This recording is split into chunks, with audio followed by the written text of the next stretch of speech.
Hey everybody, and welcome to another episode of Cinema Heroes. I'm Justin Speck. I'm Jay Stu. And today we are talking about The Incredible Hulk. Released in 2008. Got it on 4K. Man, you're always one-upping me. Released in 2008. Directed by Louis Leterrier. Written by Zach Penn. Screen story and screenplay by Zach Penn. And starring Edward Norton, Liv Tyler, Tim Roth, Tim Blake Nelson, Ty Burrell, and William Hurt. This is, we've been doing this podcast for 9 years, almost 10 years. And actually, it'll be 10 years this year. Wow, crazy. On and off, of course, we've had very long periods of time where we weren't doing it. But I'm amazed that it took us this long to get to this movie, because this was MCU number 2. This was the second film released in the MCU. It came out the same year as Iron Man, same year as The Dark Knight, and for whatever reason, we just have skipped over it. But not today. We're talking about The Incredible Hulk. I, of course, saw this in the theater. I consider myself an Incredible Hulk fan. I used to love watching the Bill Bixby, Lou Ferrigno show. Mm-hmm. I remember asking Santa Claus one year for an Incredible Hulk action figure that talked. It had like a little box that you put on the back, and you hit the button and it would say like Hulk smash and stuff like that. Yeah. So I was pretty excited to see this movie, and I was pretty happy with it. I remember enjoying it. What about you? Yeah, I don't think I saw it in theaters. No. Okay. As a matter of fact, I know I didn't. I don't remember the first time I saw it. I just remember liking it. I've always liked this movie. Yeah. And I've never really understood why people don't like it.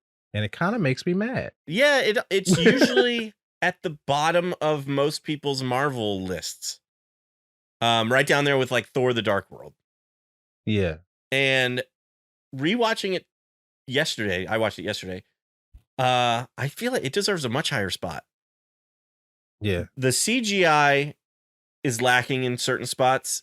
But it's old. It's 2008, Mm-hmm. It's 15 years old now. So obviously the newer Avengers movies are going to look a little better because technology has progressed. But right.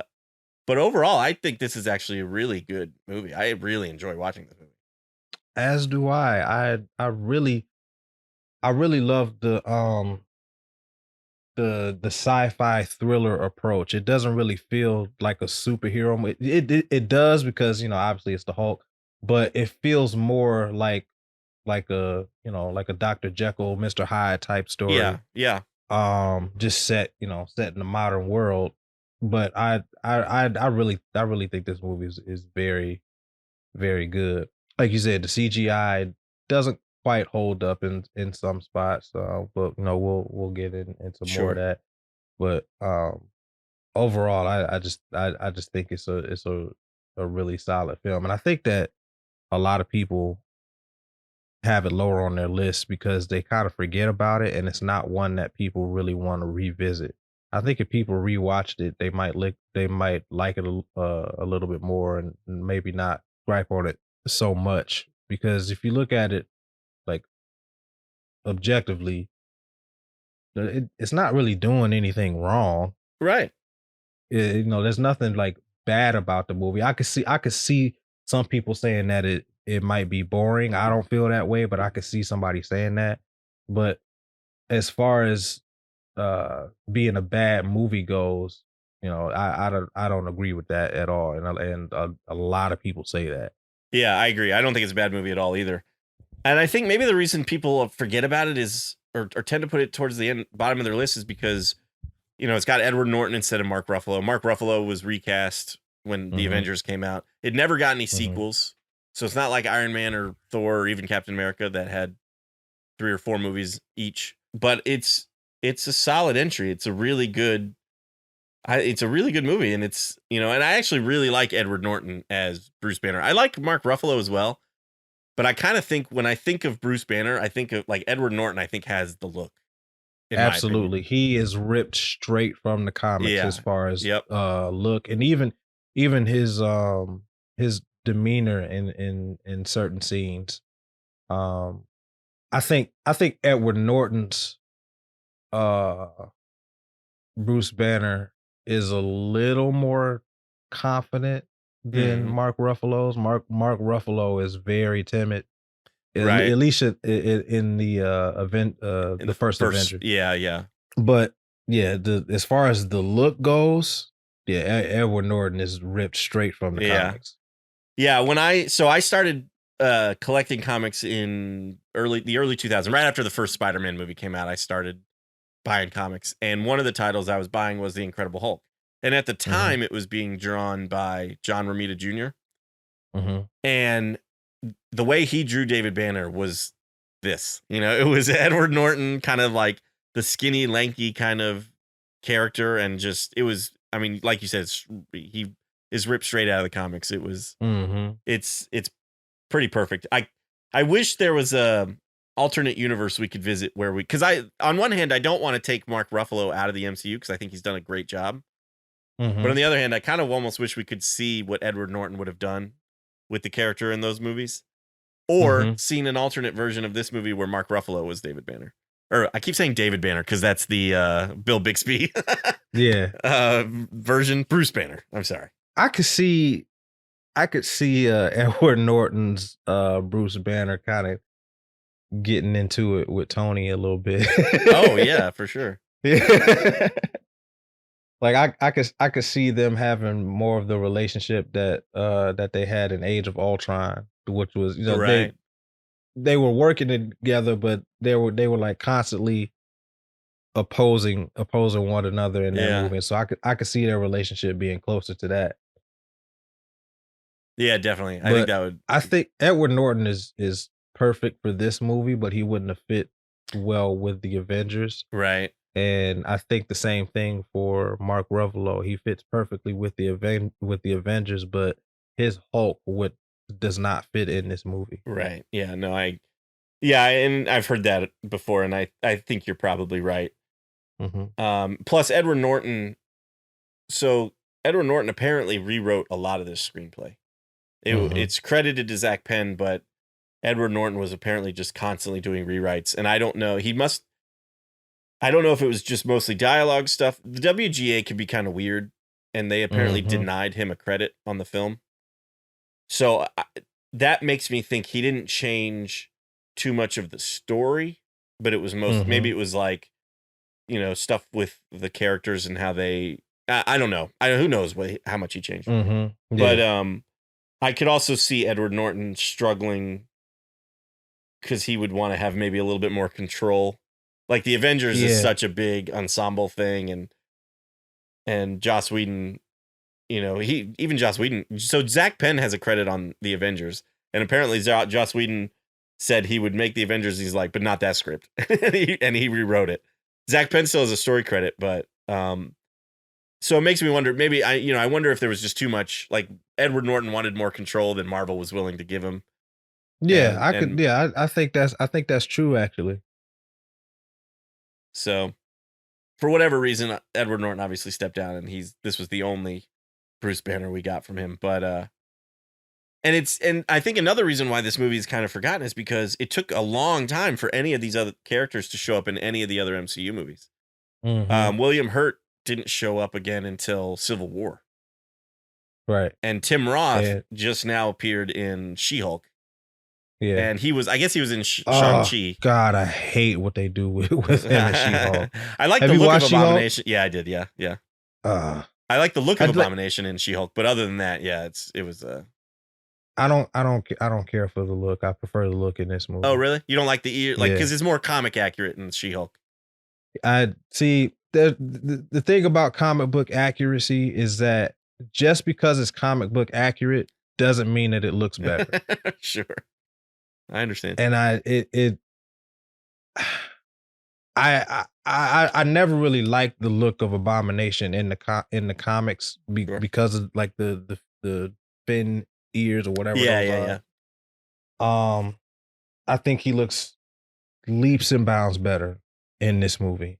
That's And cool. I know I'm in the minority, Sure. but I just yeah, he looks more intimidating. He looks scarier. The fins just are just Make him like look out of goofy. place for me. Yeah, they look goofy. I can understand that. Totally understand that. I even read, and I hope this is true, that the director, Louis Leterrier, said that he wanted to get rid of the ears because if he had the ears, Hulk would just bite him off during the fight. Yeah. And I was like, that's kind of funny. Maybe he would have, Yeah. Yeah, for sure. So, I don't dislike the look of Abomination in this movie by any means. Mhm. I do like how he looks in She-Hulk just because it looks like how he does in the comics. But I Mhm. think he looks cool in this movie. I don't think they did a bad job with Abomination. Oh yeah, I think he looks cool. Yeah. And apparently, I read somewhere that Betsy Ross, Liv Tyler's going to replay Betsy Ross in an upcoming film, but I don't remember what. Yeah. Or a Disney Plus show. I forget what it was, but No, it's a movie. oh, it is okay. Captain America: New World Order. Oh yeah, nice. Yeah, she's returning, and Tim Blake Nelson is returning. Oh, so maybe Leader Yeah. is going to be in that movie. Mm-hmm. Nice. That movie is secretly a Hulk movie. Is it? Yeah, 'cause, I mean, there's no there's a Mark. I don't think Mark Ruffalo is gonna be in the movie, but all of like most of the support, well, not Yeah, all the most of, but supporting some of the cast supporting seems to be. characters are gonna be in that movie. Thunderbolt Ross, Betty Ross, um, uh, Sam Stearns. They're all gonna be in that Huh. movie. Interesting. Yeah, But no Mark Ruffalo. but no Mark Ruffalo, which is weird. That is weird. But okay. I am No excited Mark to see. Ruffalo yet. Right. Well, yeah, no confirmed Mark Ruffalo, we should say. Yeah. I'm excited to see Anthony Mackie as Captain America. You know, I mean, we saw him me obviously a little bit on the show, but to see him get his own movie, I think is really cool. Mhm. I'm looking forward to that. Let's talk about the opening of this movie. So this is, I read this was described as a requel. So it's a reboot, but it's also kind of a sequel to the Eric Bana 2003 Hulk. Because at the very end of that movie, Eric Bana's Bruce Banner is in South America, I think, or something, trying to find a cure for his Hulkness. And so this movie starts off and he's in Brazil working at a soda factory, but also on the side trying to find a cure, talking to a mysterious Mr. Green who sends him sends him like, I guess, items that could be used to try to find a cure. And so he's testing his blood in secret and living on the run. Thunderbolt Ross is trying to hunt him down. Oh, let's talk about the opening credits, actually. Even before that. I love the opening credits in this movie. And part of that is because it's very heavily inspired by the Lou Ferrigno Bill Bixby show. He's got the same chair with the green, light on the forehead type of thing. One thing I don't like about the opening credits is I like the shot of Thunderbolt Ross with like his bloody hand looking up toward, it's Hulk's POV. And he's, he's kind of being like, no, stop. But his whole like fall onto Betty Ross, it's cut very quickly, but it just looks it looks awkward. Yeah. It looks super awkward. I wish they had kind of gotten rid of that shot, or like, I don't know, but it looks like he's an old guy trying to get down on the ground rather than like falling on her, Yeah. But I will say I really like William Hurt as Thunderbolt Ross. Oh yeah, for sure. I'm really, it's a bummer that he passed away because although we're getting a pretty decent replacement, I think. But oh yeah, this guy, I think his name is Harrison Ford. Yeah, something like, I think he's a newcomer, I think. Yeah. Hasn't done very much. Yeah, Harrison Ford's gonna be amazing. But I really like William Hurt in this. I really like Sam Elliott in the Bana movie too. But William Hurt, I think, did a great job. Yeah, I like Sam Elliott, but I love William Hurt. Yeah, same here. Yeah. And so I really like the beginning of this movie with him learning those like breathing techniques and trying to keep his heart rate. He's got a heart rate monitor and just kind of living on the run and trying to keep his anger in check. And then that whole sequence with Ross's team, and that's where we're introduced to Emil Blonsky, played by Tim Roth. They come to try to hunt him down, the whole chase. And then the Hulk in the bottle. I love the sequence of the Hulk in the bottle factory because he's always kind of in the shadow. Like when that first guy gets pulled into the darkness, like that's like monster movie awesome. you know? Yeah, yeah. That was definitely they definitely took that opportunity to make like a mini horror movie, and Yeah. it worked because Hulk was very scary in that scene.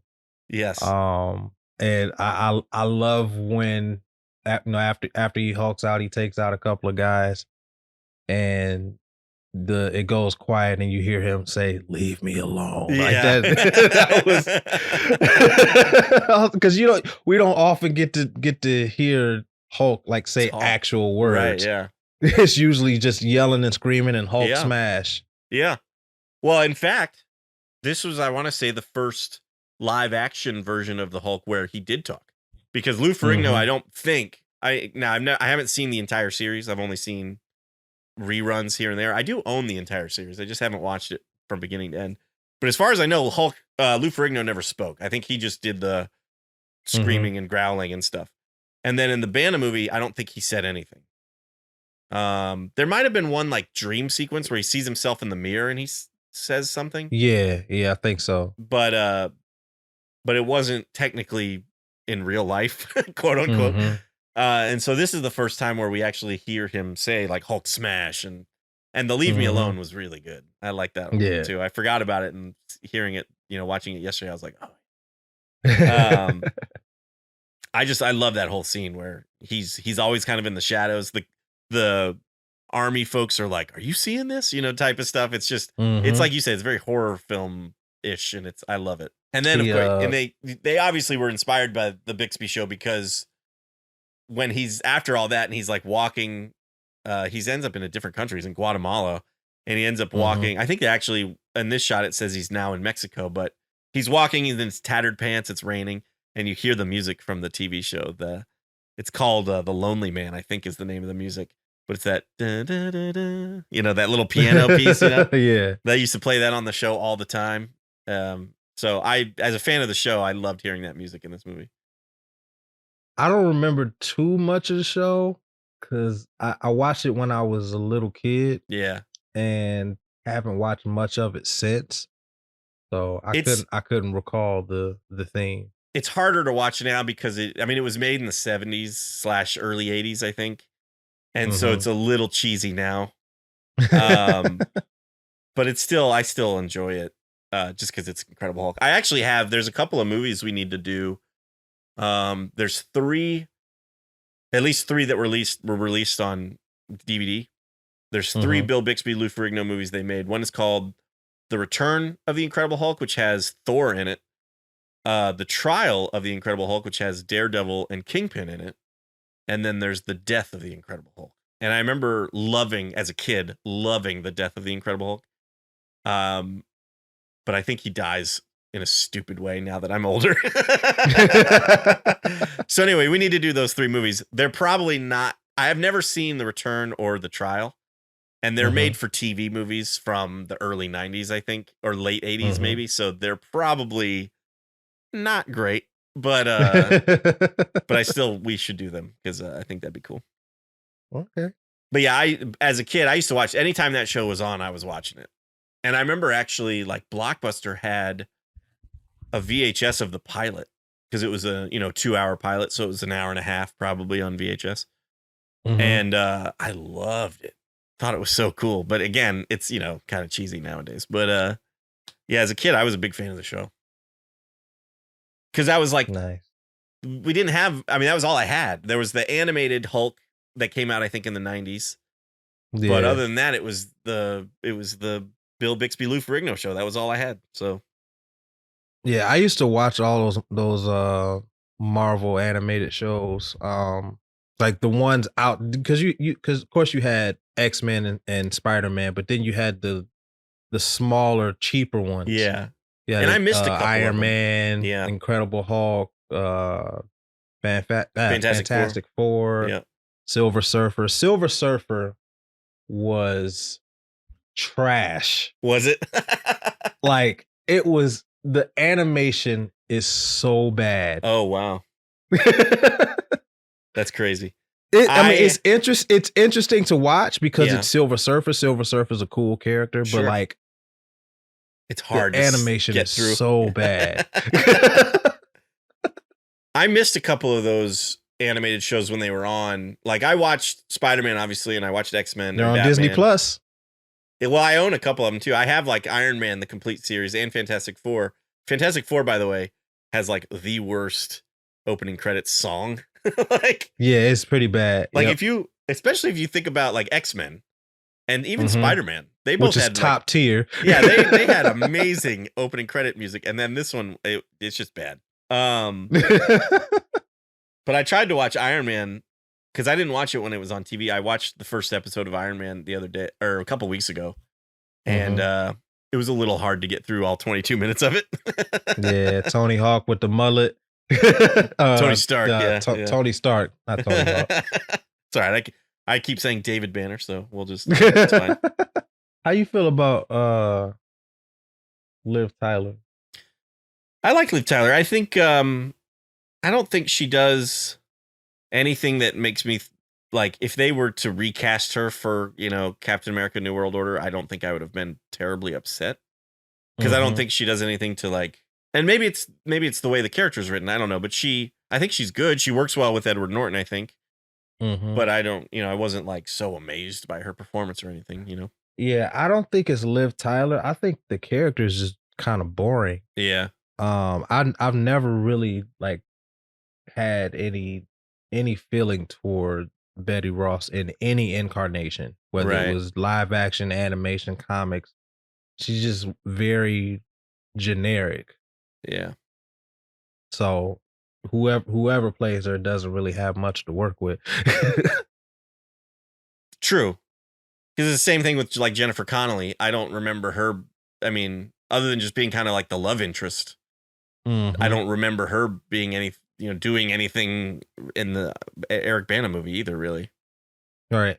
I do like that in this movie, because I can't remember, maybe it's the same way with the Bana movie, but in this movie, she's a part of like the experiments and stuff. And I like that. Obviously, I like the dynamic that she's the daughter of Thunderbolt Ross, obviously. And he's the one tracking him down, and she's the love, so it's kind of that dynamic.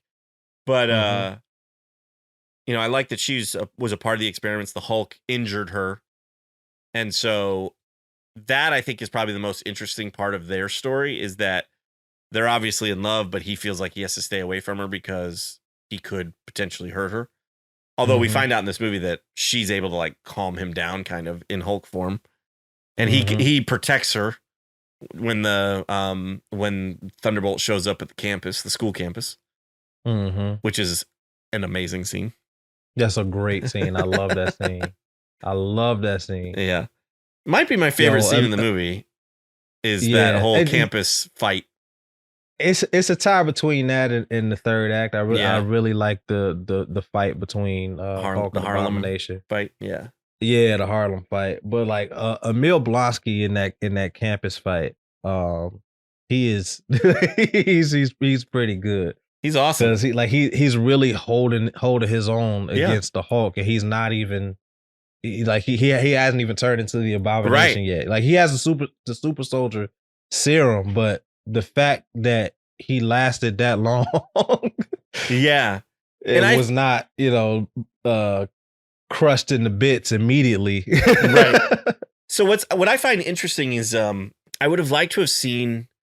I mean, I like the way the movie goes. This is not a complaint, but he is basically Captain America in that scene fighting the Hulk. Yes. And if he had not gotten another dose of whatever it was that, the super serum or whatever, would he have stayed that way? Because one of the things that I noticed or I didn't notice, but IMDb trivia pointed out to me was when Thunderbolt Ross first takes the serum out of cold storage, it has a radiation symbol on it, and underneath it says Vita rays. Now, I don't know, somebody on IMDb could be reaching with this, but it was basically saying it's warning you that you have to use the serum with Vita rays in order for it to actually like properly work.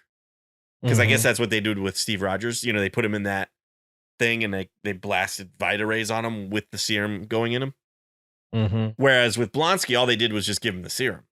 So would the serum have like worn off, or I don't know. I mean, or maybe it had already started to affect, because he also recovers from that fight very quickly.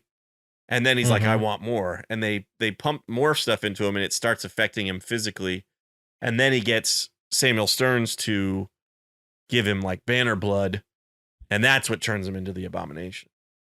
Yeah. So if they had Well, just I think that the super soldier serum that they have is not the original formula. right, I believe that too, because Yeah. Dr. Stanley Tucci from Mhm. Captain America was like the only guy that knew how to do it and stuff, right? You're right, right, right. So So whatever formula they have is not quite it. So they had did they have did they use Vita Rays in Captain America First Avenger? I think so. Or was it okay? So yeah, whatever formula they use. It actually made me want to watching this kind of made me want to watch like the first of the series. Like I wanted to watch Iron Man and then Captain America Mhm. First Avenger and Thor, just like Yeah. the first few superhero movies from the MCU. But Yeah, anyway, I didn't mean to I've interrupt you actually there, been but going through the MCU have you? lately. Yeah, I'm about to be on phase 3. I think I'm gonna skip Ant-Man just because I just We don't want just to watch Ant-Man. Oh, okay. I can understand that. Yeah, I might I don't know. I've got so many movies I need to watch and everything. But maybe I will. I don't know. So yeah, that's what I kind of thought too. Like it wasn't the original serum, so they didn't have because that was the other thing I really liked about this movie is Ross tells Blonsky that that's what they were trying to replicate Mhm. with Banner was trying to find that super soldier serum. He said he didn't tell Mhm. Banner that's what they were doing, but that's essentially what they were Mhm. doing was trying to replicate that program. And they thought gamma radiation was something that had to do with it. Um so yeah, I always got the impression that because it was not the correct serum that it either would have worn off or would have affected him in some way. And maybe it did. Maybe it made him kind of greedy and wanting more, and that's why maybe it kind of almost turned him into a sort of an addict Mhm. for that serum and and the power that Banner had. Mhm. Upon watching this again, um, I really like Emil Blonsky. Yeah, Um, I never disliked him, right.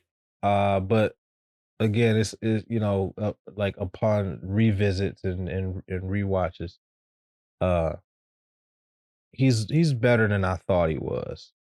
Yeah, I Um, agree.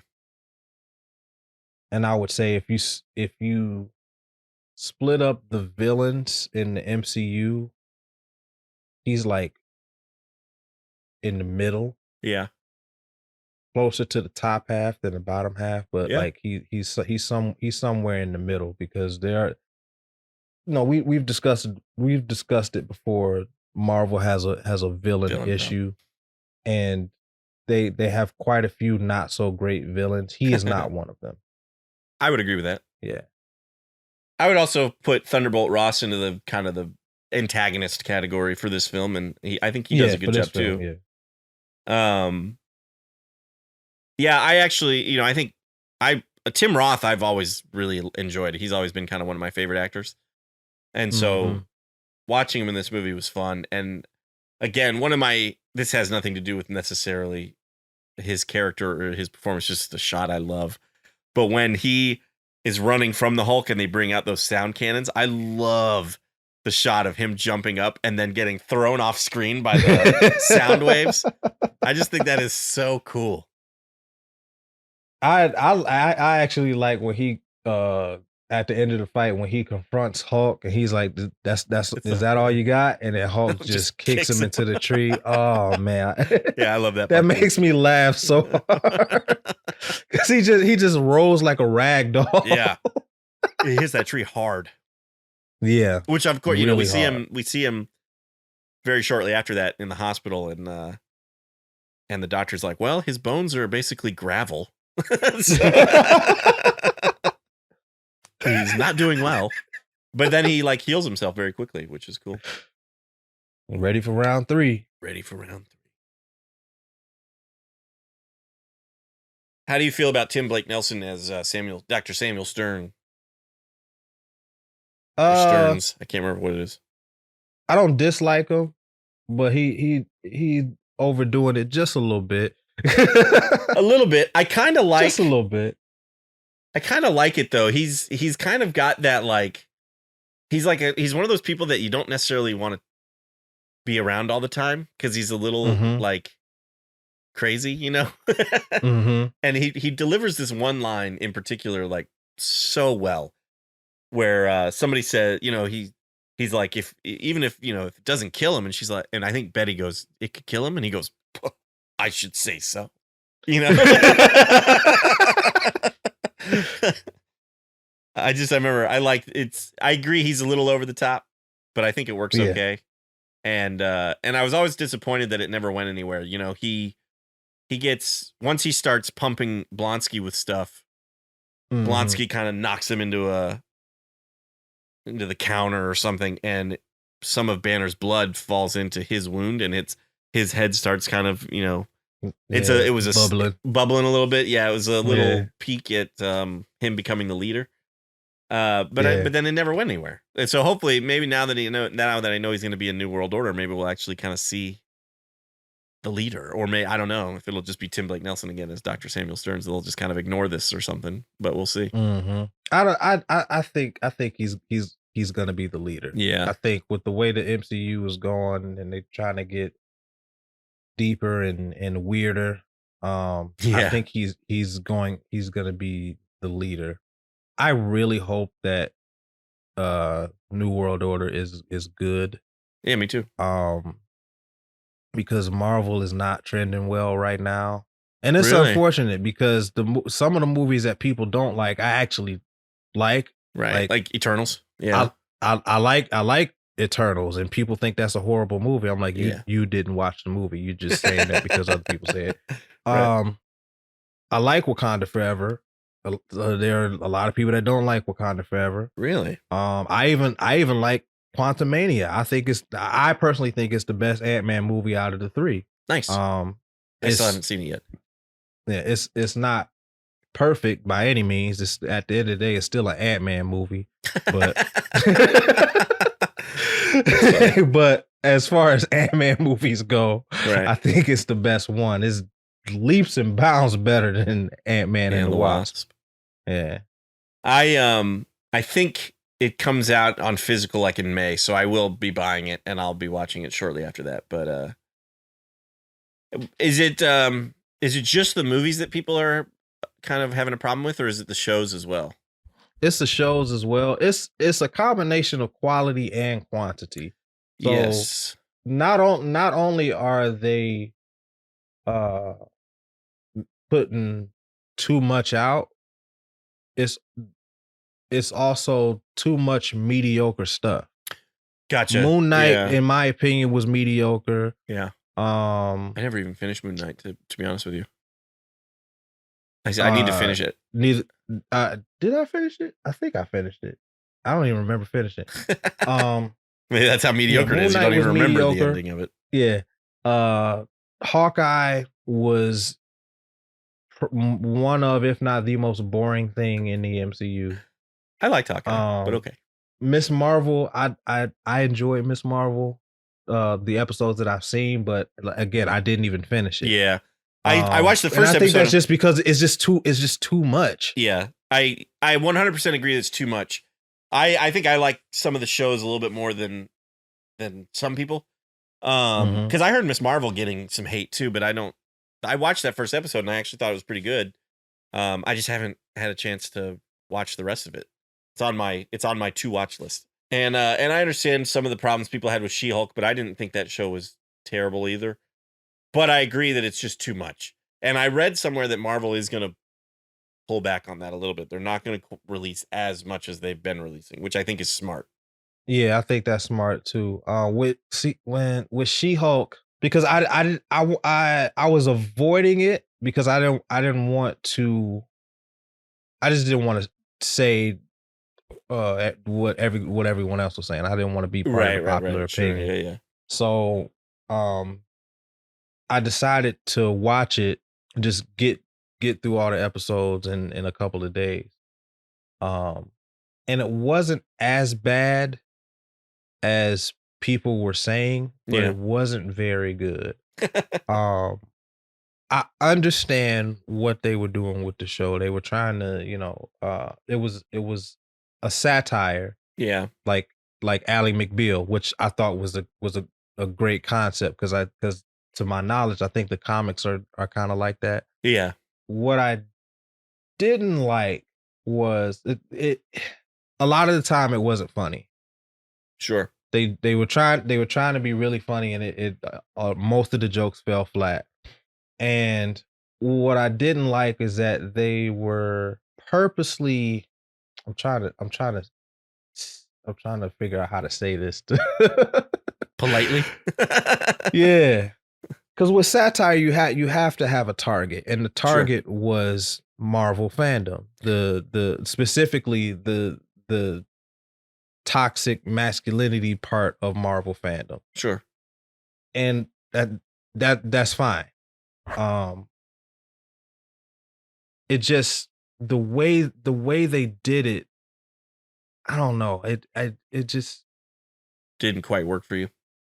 yeah, it was like I get who you're trying to make fun of, but it feels like that sometimes it felt like they were trying to make fun of the entire fan base and not just that one toxic pocket of the fan base.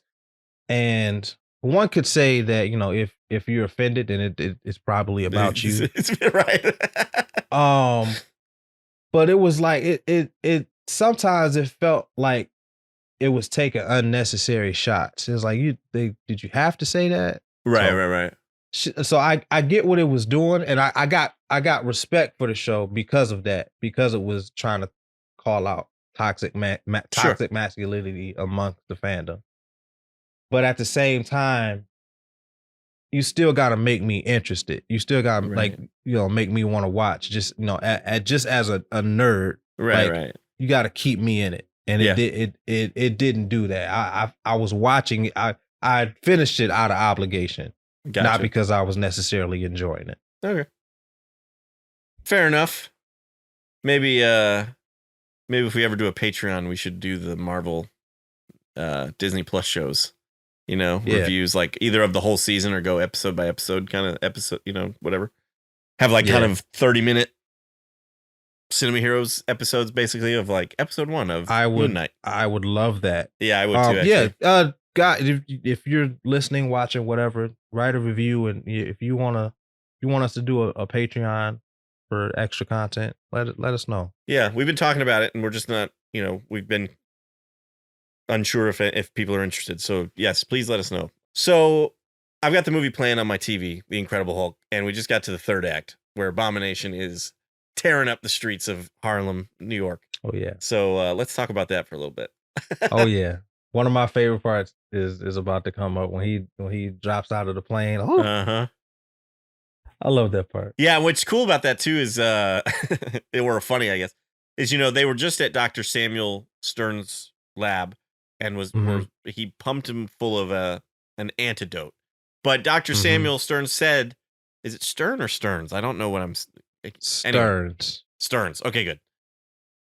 One of the things he said was, we don't know if this is going to cure you or if this is just going to basically like help that suppress this particular incident. Yeah, exactly. Suppress this one particular incident. So him falling out and like he's got his eyes closed and then he opens his eyes, which are normally green and they're not. And he's like, oh God. As he's falling was pretty great. Obviously, we know he's going to turn into the Hulk because yeah, the movie's not going to end with him dying, falling out of a helicopter and Abomination wreaking havoc. Plus, we've seen the trailers, there's that shot they couldn't help but put in the trailer of Abomination and Hulk jumping towards each other with their fists, so we know. I mean, that's a trailer moment for sure. Right, for sure. But it's still a great moment, I think, of seeing Edward Norton open his eyes and then realize he's not hulking out. Oh yeah.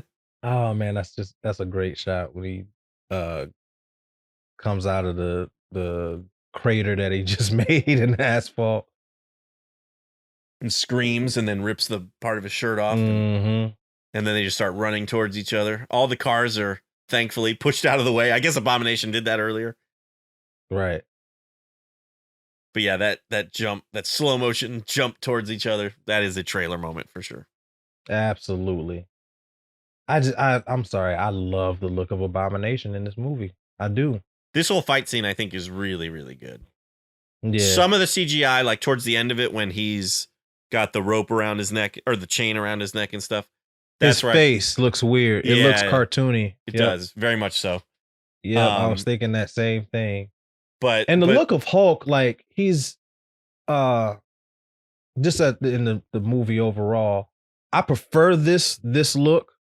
I think he is the right shade of green for realism. If a person had green skin, I think that color is how it would look. Right, rather than like kind of the brighter green. Yeah. In certain scenes, specifically the college scene and the rain scene, he's too shiny. Yeah. He looks very greasy. Yes, he does. One of the things I really like about this version of Hulk is how he's got like, you know, and obviously I think every iteration of Hulk, he has like zero body fat, but like this one, you can see like the muscle fibers like in his chest and his arms and everything. Yeah. And I actually think that looks really, really cool. Yeah, he is shredded. Yeah. They don't make him, I don't think he quite looks like Edward Norton. I think they did the best they could. They've gotten a lot better, obviously, and I think part of that is the whole motion capture thing, which apparently some of this fight scene was motion capture. But they've gotten a lot better of making the Hulk look like Mark Ruffalo, especially, you know, now that he's Smart Hulk, he looks just like Mark Ruffalo. Yeah. But this one, I don't think it's harder to see Edward Norton in the face of this Hulk. But it doesn't bother me. You know what I mean? It's not like I don't think he looks like Edward Norton at all. Right. But it doesn't bother me. I was trying to be nice, I guess. But yeah, no, it doesn't really look like Edward Norton. Like maybe they have the kind of the same nose, but that's about it. Even his hair is different when he's the Hulk. Yeah, speaking of hair, there's a scene. I'm trying to remember when it was. I think it was the scene where he's getting the breathing techniques in the very beginning of the movie. And the guy is like slapping him across the face, you know? His hair is like jet black in that scene, and it made me wonder if that was a reshoot that they did later, and they had to kind of like dye his hair or something. Probably, because I could see that. It looked way different than the rest of the movie. Yeah, I could see that. Yeah, I could see that too.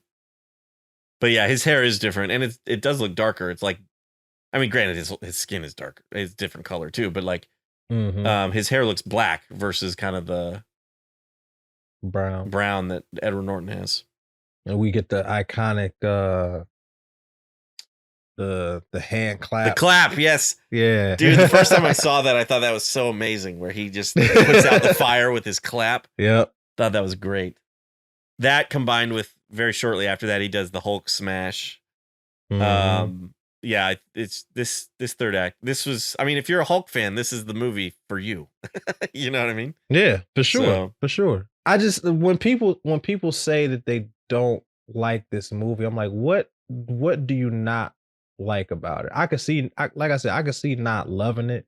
But Sure. What does this movie do that offends you? Like this, like he's Hulk. It don't get no more Hulk than this. Yeah, if I had to guess, I mean, like I remember I saw this with a friend of mine who's not a Hulk fan. He just has never been interested in the Incredible Hulk. Just doesn't find the character interesting. And so he doesn't love the movie for that reason. But so I can understand that. But if you like the Incredible Hulk, or if you at least are, you know, interested in that character, or I don't know why you would have a problem with this movie. Do we ever see in this film what they do with Blonsky? Because he doesn't kill him.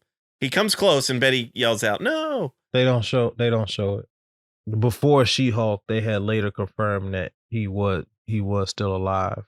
Right. It wasn't like on screen, but it might have been Joss Whedon or Kevin Feige or something, but they confirmed that Abomination was still out there. Was still alive. Yeah, I mean, you could see him breathing at the end of this movie. It's just something I never even really thought about, I guess, is what they did with him, Hmm. you know, or how they contained him or anything like that. And maybe the filmmakers of this movie didn't really know how you contain him either, so they just didn't put it in the movie. I don't know. Yeah, They were like, that's not the important part. The important part is that Hulk beat him. yeah, and they probably wanted to leave it open in case they made a sequel. Well, that's probably true too. To Yeah, have because Abomination Joss come Whedon back or something. was supposed to use him in Age of Ultron, I think. Oh, really? Okay. Yeah, Interesting. I think he may have been. That was supposed to be the Hulkbuster fight. Oh, interesting. Yeah, it was gonna be them two fighting again instead Oh, of wow. Tony and Hulk. But That was a great scene though. So yeah, it was a great scene. can't complain about that one. My favorite thing about that scene was hearing the Iron Man 3 theme Oh, yeah. when he suited up. We're at the end of the movie on our TVs here. So how do you feel about this ending where we see him alone in like a cabin? He's got his heart monitor thing on, and it seems like he's the very last shot is um Edward Norton with the green eyes, and he gets kind of a smile on his face, like he Mhm. likes it now. Mhm. How do you feel about that shot? I was always kind of interested about that. Like he's happy to turn into the Hulk. I think what it is, and obviously we have the Avengers to go off of too, because he, you know, we see in the Avengers that he's able to just kind of turn it off and on, or not off, but he's able to turn it on easily. You know, I'm always Yeah. angry.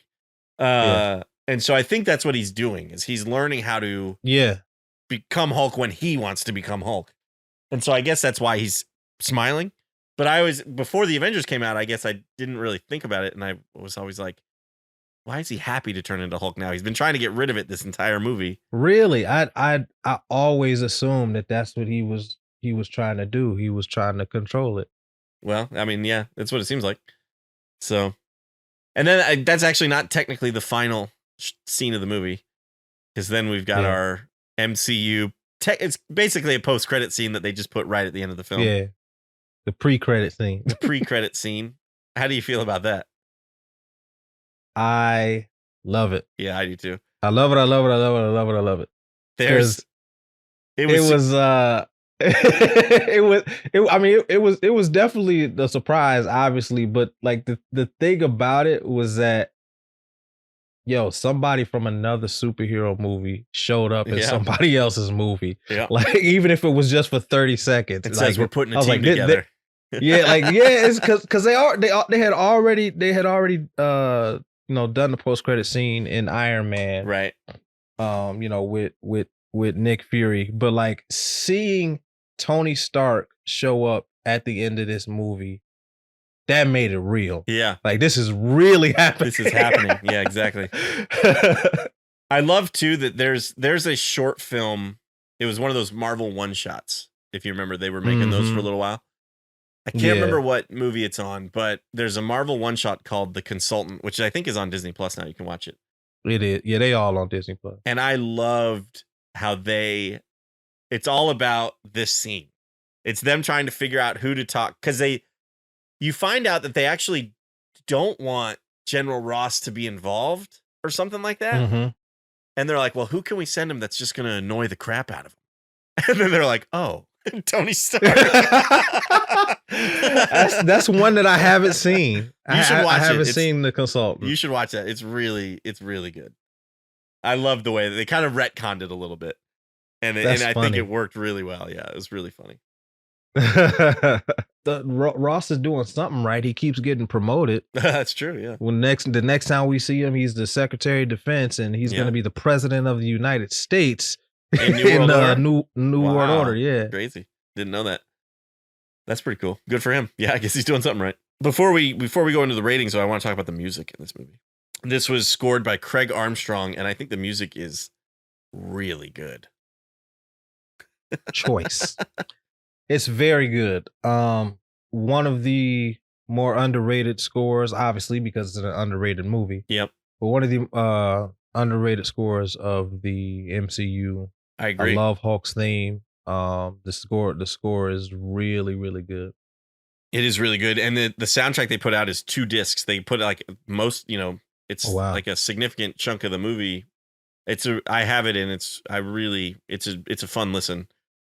Mhm. Yeah, I think the music in this movie is very underrated, like you said. We think of the Avengers theme, which is very good and everything, but I think this music is forgotten about, and it's worth listening to. It's really good. Yeah, And I mean, a lot of the underrated scores are in the underrated movies. Like right. Iron Man 3 has a Yeah. phenomenal Yeah, that one's score. really good too. Yeah. Last week I watched Thor: The Dark World, and I know people don't really like Thor: The Dark World all like that. It's kind of grown on me, but I think that's because I'm over the silliness of Thor and want to get back to More serious Thor. the grandeur of Thor. So watching Thor: The Dark World um was ironically comforting. But in that, like, the score in that movie is excellent. It Yeah. was like watching it the last time was kind of like watching it for the first time again. I was like, Oh yo, wow. this movie is not as bad as I remember. And hearing and that score is great. Yeah, It's that's a good great. score. I agree. It's funny that you said that about the silly Thor, because I saw something on social media recently where somebody had rewatched the first Thor, and Hmm. they were kind of saying the same thing, like, this movie's better than you remember it. You should watch it again. And they were like, by the way, I don't know how this character became the Thor from Love and Thunder. It's just like Yeah. they did. They realized that Chris Hemsworth is pretty good at comedy, and they leaned really heavily into it. And obviously Ragnarok did so well that's why they leaned really heavily into that again for Love and Thunder. But Yeah. we haven't talked about Love and Thunder yet. We'll have to we're gonna do an episode on it eventually. But Yeah, and I mean, and don't get me wrong, I like Ragnarok. I think Thor Ragnarok is a really good movie. A lot of people say that it's one of the that it's like their favorite MCU movie, and I'm like, I don't know about that. it's in my But top 5, I think. huh? I said it's in my top 5, I think. It's in your top five? Yeah. I wouldn't put it in my top five. Yeah. Like it's a fun movie, but like I can think of a lot of movies That are better. that I think that are better than that Yeah. one. Well, Stu, let's talk about ratings. What would you rate The Incredible Hulk? I'm going back and forth. This is kind of hard because I like I said I really enjoy this movie. I don't understand why people hate this movie. Yeah. Like they're like it's like talking about this movie to people. People like really they like make throw up face when you talk about this Right, movie. right. Which doesn't make any Uh, sense. Yeah. I'm going back and forth between 3.5 and 4, Yeah. and I think I'm gonna stick with all pun intended, an incredibly strong three Three and and a a half. half. Yeah. Very nice, very nice. We didn't really have much negative to say about this film. The CGI doesn't necessarily hold up that much. Mhm. Betty Ross necessarily doesn't have a whole lot to do, but for me, I think I'm going to go 4. I think this is a pretty solid 4 star movie. Okay. So, yeah. I really like it a lot. I forgot how much I kind of enjoyed it. It is one of those things where, there's now what, 25 Marvel movies or something. More So, than that, it's like 31, I think. oh, okay, yeah. Golly, geez, even more than I realized. Yeah. You So, you you you missed a whole phase. I guess I was thinking Bond movies. There's only 25. How crazy is it that? Well, anyway. There's more Marvel movies than Bond Yeah, movies. That's there's crazy. more Marvel movies than I Bond movies never now. thought of that. That's wild. Yeah. But We got to do Bond we movies, should man. do some Bond movies. That would be fun. If you want to hear some James Bond movies, let us know. Anyway, because it was number 2, it was the second movie that ever came out. I feel like some of these earlier movies do get kind of forgotten about, and they just kind Mhm. of get pushed farther down the list because we're excited about all the newer stuff. Mhm. Avengers and Spider-Man No Way Home, and which are amazing movies, don't get me wrong, but it's fun time. I think it's fun to every now and again go back and watch some of the earlier ones and remember how good they are. What got us excited Yes. about seeing some of these superheroes come together and stuff. So Agreed. Agreed. Well, we'd love to know what you think about The Incredible Hulk. You can always let us know at our website, cinemaheroes.com, or you can tweet at us or post on our Instagram, comment on our Instagram. You can't post on our Instagram. Only we can post on our Instagram, which I don't do. Anyway, that's both handles are at Cinema Heroes. And if you're watching this on YouTube, of course, you can leave us a comment down below. Like the video if you liked it, and subscribe to our channel if you haven't already. We'd love to hear from you however you want to reach out to us. But I think that about wraps it up for this episode. I'm Justin Speck. I'm Jay Stu. As always, thanks for listening. Thanks for subscribing.